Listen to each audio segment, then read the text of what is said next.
पूर्वीच्या काळामध्ये देवांचा राजा इंद्र होण्याकरता निवडणूक असायची. नाही काय असायचं?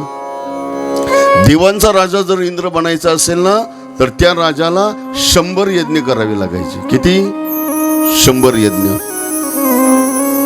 ती यज्ञ असे नाही 4:30ला सुरुवात आणि 5ला आरती. ती यज्ञ वर्षानुवर्ष चालायची. आणि मग एका राजाने 100 यज्ञ केले बरं का. 100 यज्ञ केले, देवांचा राजा इंद्र बनला. आणि मग निवडून आलेला उमेदवार मिरवणूक चालते गल्लीतून गावातून. ऐरावत नावाच्या हत्तीवरती त्या 100 यज्ञ केलेला तो राजा, त्याला पद प्राप्त झालं, देवतांचा राजा इंद्र. चालली त्याची मिरवणूक. ज्याच्या दारासमोर ज्याच्या अंगणामध्ये मिरवणूक आली, कधी पायी महिला पळत पळत आरतीचं ताट, पाण्याचा तांब्या, हार नारळ ओवळण्याकरता ताट, अशी ती स्वारी चालली होती. अशी मिरवणूक चालता चालता समोरून एक दुर्वास नावाचे ऋषी येत होते. दुर्वास बर का. आता ती कथा येईल.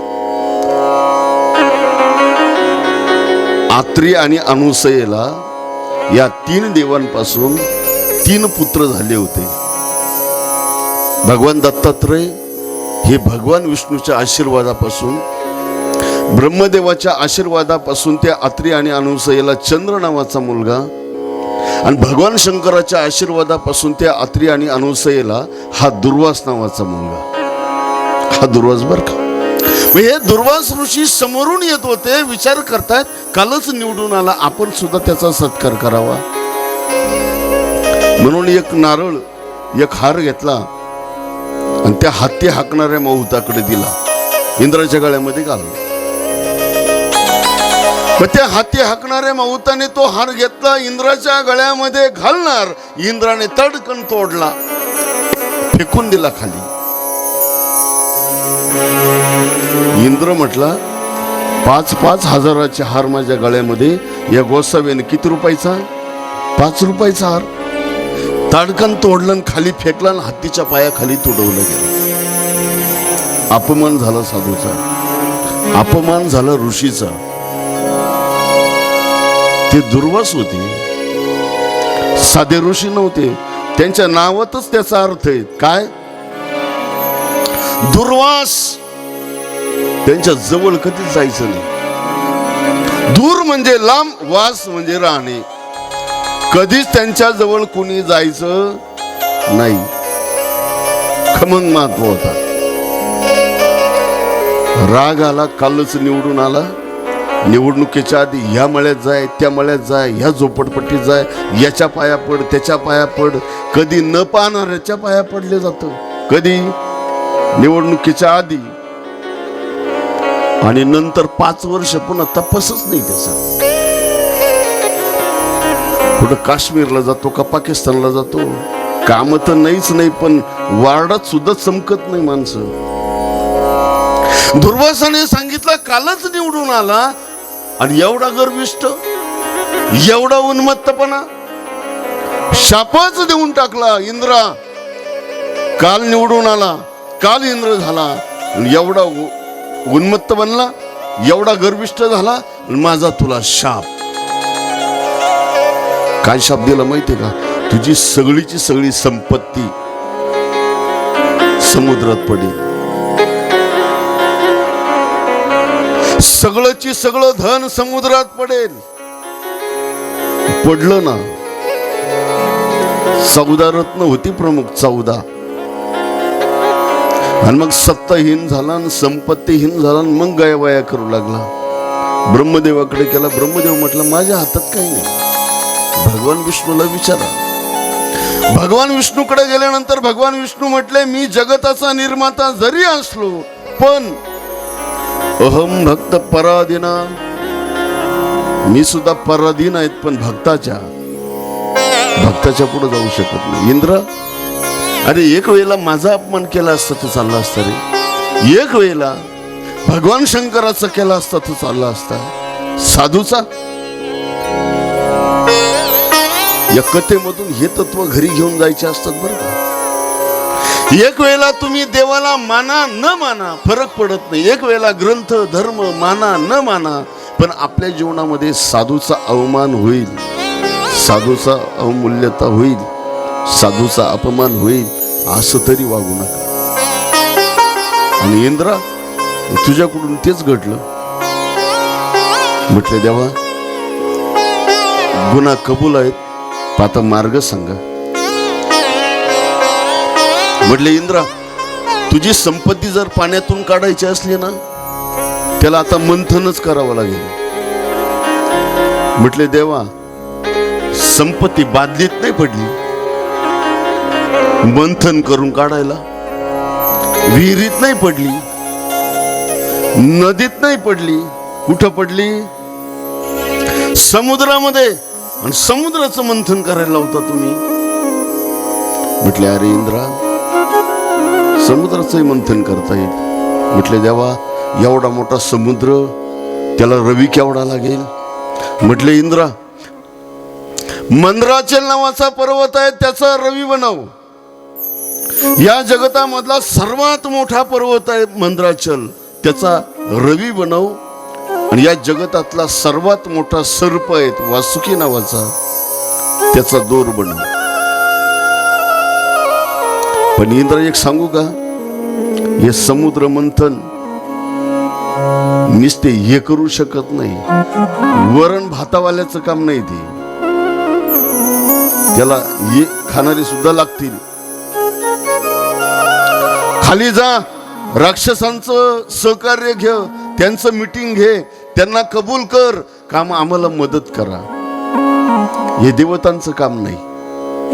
मग तो इंद्र खाली आला, राक्षसांची मीटिंग घेतली, राक्षसांना विनंती केली का या समुद्रामध्ये पडलेली 14 रत्न संपत्ती काढायची, आम्हाला मदत करा. राक्षस म्हटले, आम्ही तुम्हाला मदत करू, आमचा फायदा काय? काय म्हटले? काय म्हटले?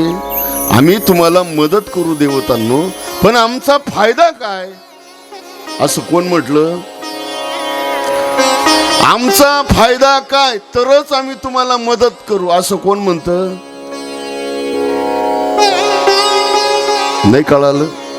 ठीक, असं राक्षस म्हणतात. इंद्र म्हटला, तर यांनी तर कात्रीत धरलं. बरं, एक काम करा, काही भाग तुम्हाला आणि काही भाग आम्हाला. ठीक आहे, अग्रीमेंट झालं, करार झाला. एका बाजूला देव, एका बाजूला राक्षस. वासुकी नावाचा सर्प, मंदराचल नावाचा पर्वत समुद्रामध्ये ठेवला. 3.5 वेटोळे घालून तो वासुकी नावाचा सर्प लावला. एका बाजूला देव आणि एका बाजूला राक्षस. चालू झालं समुद्र मंथन आणि एक एक रत्न निघायला सुरुवात झाली. कोणती कोणती रत्न पडलेली होती, कोणती कोणती रत्न निघायला सुरुवात झाली? लक्ष्मी कौस्तुभ पारिजात कसुरा धन्वंतरी चंद्रमा. ऐकता ना तुम्ही? कुठं सप्तामध्ये, कुठं कोण एवढं ध्यानावर राहते लग्नामध्ये मंगलाष्टक ऐकायला? बायांचं लक्ष येणं, कोणती साडी, कोणता दागिना आहे ग तो, आणि कोणतं मॅचिंग आहे ग तो, साडी कोणती, चपला. माणसांचं काय, भाऊ चुना देता का थोडा? तुझ्या पुरीचं जमलं का? आणि अक्षता कुठं फेकितो? बामणावर. आणि अशा गर्दीमध्ये त्या मंगलाष्टकेकडे आपलं लक्ष राहतं. या मंगलाष्टकेमध्ये त्या समुद्र मंथनामध्ये पडलेली 14 रत्न कोणती कोणती आहेत त्याचं वर्णन आहे. लक्ष्मी कौस्तुभ पारिजात कसुरा धन्वंतरी चंद्रमा. पहिलं रत्न कोणतं निघालं? लक्ष्मी. कोणतं रत्न? ये म्हटले आम्हाला, ये म्हटले आम्हाला. वाद तयार झाला तिला पाहिल्यावर, आणि तिला पाहिल्यावर नाही, तिच्यामुळेच वाद तयार होतो आता सुद्धा. कोणामुळे? कनककांता कामिनी म्हणजे पैसा. हे सगळे जगतातले वाद कशामुळे आहेत? त्याच्यामुळेच आहेत. ती ज्या वेळेला समुद्र मंथनातून बाहेर आली ना, राक्षस म्हटले आम्हाला पाहिजे, देव म्हटले आम्हाला पाहिजे. ती म्हटली थांबा, मला जो वर पटेल ना त्याच्या गळ्यात वर मला घाली. तुम्ही एक काम करा, लाईन करा. मग एक राक्षसांची लाईन आणि एक देवतांची लाईन. राक्षसांच्या लाईनी ग पाहिलं तिनं, हातच जोडले. इकडं अर्जच नको, तिकडं त्यांच्याकडं पाहिलंच नाही. ही देवतांची लाईन पकडली तिनं. पण देवतांची लाईन कॅटेगरीनुसार पद्धतशीर उभे होते. 1 नंबरला ब्रह्मदेव, 2 नंबरला इंद्र, 3 नंबरला चंद्र, अशी ती पद्धत बरं उभी राहण्याची. 33 कोटी देवता. मग त्या लक्ष्मीने ब्रह्मदेवाकडं पाहिलं आणि त्याचं रेकॉर्ड काढलं. आणि त्या रेकॉर्ड मध्ये तिला सापडलं काय? आमचे नाथ बाबा हरिपाठामध्ये लिहितात, वेदार्थाचा गोवा, वेदार्थाचा गोवा कन्या अभिलाष, वेदार्थाचा गोवा कन्या अभिलाष, वेदांताचा गोवा कन्या अभिलाष, वेदांताचा गोवा कन्या अभिलाष. वेदे नाही ऐसे सांगितले, वेदे नाही ऐसे सांगितले, हरिमुखी गाता हरपली चिंता, हरिमुखे गाता हरपली चिंता. ब्रह्मदेवाचं रेकॉर्ड काढलं. सुरकाळी एकच लावेल सगळ्याला. रेकॉर्ड मध्ये काय सापडलं? वेदार्थाचा गोवा, गोवा म्हणजे गोंधळ.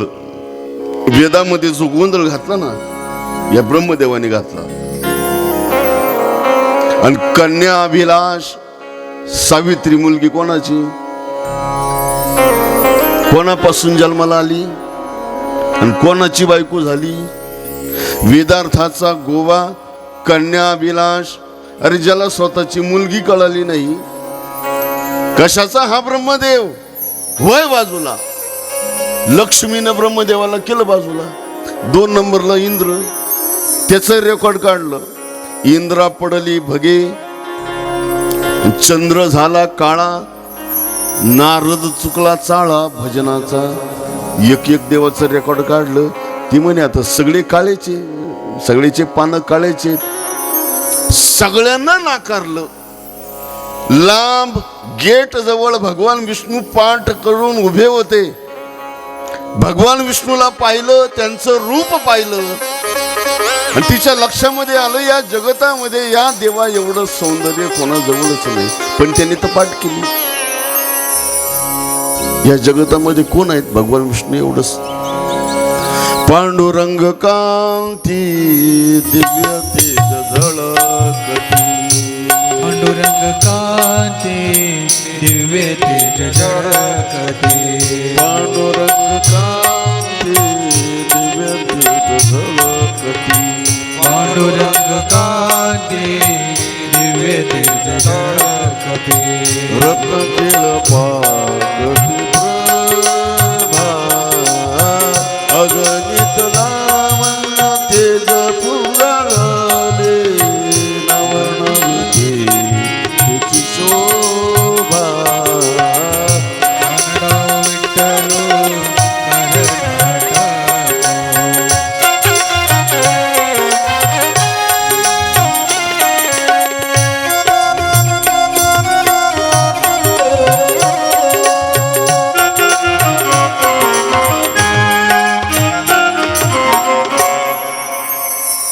लक्ष्मीला बघितलं लांब, आपल्याकडं पाठ करून उभा असलेला देव एकमेव तेवढाच वर आहेत आपल्याला.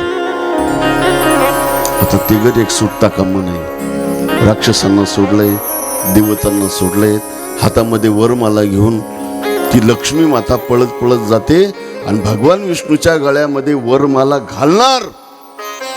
थांब, वरमाला बिलकुल घालायची नाही. म्हटले का बरं? मला विचारलं का तू? म्हटले नाही, घालायची नाही. म्हटले का बरं देवा? म्हटले माझा नियम आहे, मला अभिमान आणि अहंकार बिलकुल चालत नाही. तिळ मात्र जरी होय अभिमान, मेरू तो समान भार देवा. देवाला तिळा एवढा सुद्धा अभिमान भक्ताचा असो, जीवाचा असो, पर्वता एवढा वाटत असतो. मला अभिमान नाही चालत. आणि तू तर अभिमानी देवता आहेत, अहंकारी देवता आहेत, हाय का नाही? खरं बोला. पैशावाला असा चालतो का असा चालतो? खरं सांगा, कसा चालतो? अभिमान. लक्ष्मी आहे ना, ज्याच्या जवळ लक्ष्मी आली का त्याच्या जवळचा अभिमान वाढला, त्याच्या जवळचा अहंकार वाढला. धन किती असू द्या, रावणा एवढं धन राहील का आपल्या जवळ? किती धन होतं, किती धन होतं रावणाकडं? किती? 4 फॉर्च्युनर. मग तरी काय म्हणते, किती?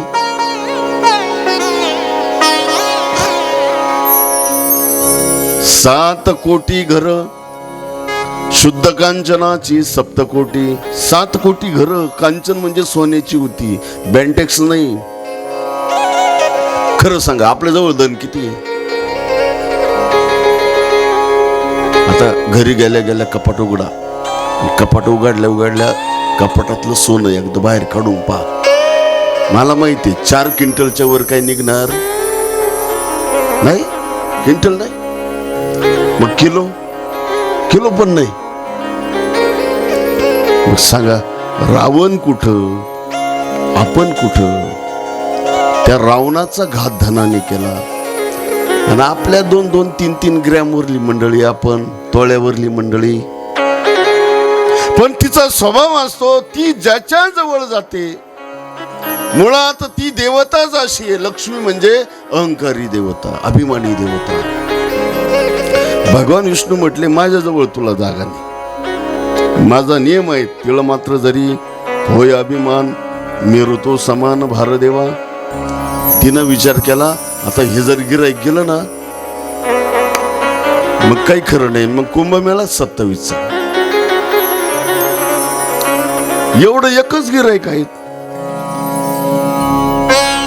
मग त्या लक्ष्मी मातेने विचार केला, आता आपण 2 पावलं मागे सरलं पाहिजे.